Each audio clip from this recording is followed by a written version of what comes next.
পাহাড়ি স্বাস্থ্য খাতে উন্নয়নে অগ্রাধিকার দিচ্ছে সরকার। দুর্গম অঞ্চলে মানুষের দোরগোড়ায় সেবা পৌঁছে দেওয়ার লক্ষ্যে উদ্যোগ নেওয়া হয়েছে, এমন কথা বলেছেন পার্বত্য চট্টগ্রাম বিষয়ক মন্ত্রী দীপেন দেওয়ান। দুপুরে রাঙামাটি জেনারেল হাসপাতালের 250 শয্যার নতুন ভবনের উদ্বোধন অনুষ্ঠানে এসব কথা বলেন তিনি। মন্ত্রী বলেন, জেলার 5টি উপজেলায় জরুরি প্রয়োজনে রোগী সেবা সহজ করতে শিগগিরই নো অ্যাম্বুলেন্স চালু হবে। অনুষ্ঠানে 11 তলা বিশিষ্ট হাসপাতাল ভবনের চিকিৎসা সেবা কার্যক্রম শুরু করতে চিকিৎসক ও স্টাফ নিয়োগের প্রয়োজনীয়তা তুলে ধরেন civil surgeon doctor Nuyen Khisa.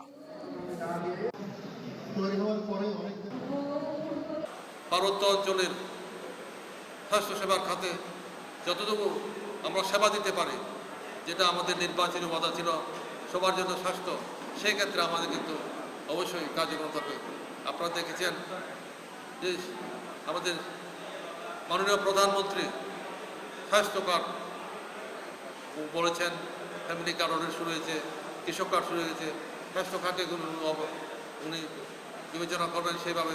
আমি মনে করি যে এটা একটা জনগণের সরকার হিসাবে আমরা কিন্তু আমাদের সেই দায়িত্ব রয়েছে সেই স্বাস্থ্যসেবা জনগণের গোড়দোড়ায় পৌঁছে দেওয়া। এই ক্ষেত্রে ডাক্তারের ভূমিকা হবে অত্যন্ত অপরিসীম। রাতারাতি দিতে হবে না, একটা 250 পিসও এখন আপনি বিছানা দিতে পারছেন, এখন ইকুইপমেন্ট আসবে, তারপর ডাক্তার আসবে, এগুলো তো সব একসাথে হবে না, এগুলো কন্টিনিউয়াস প্রসেস। তো আমি মনে করি it is very soon it will be effective.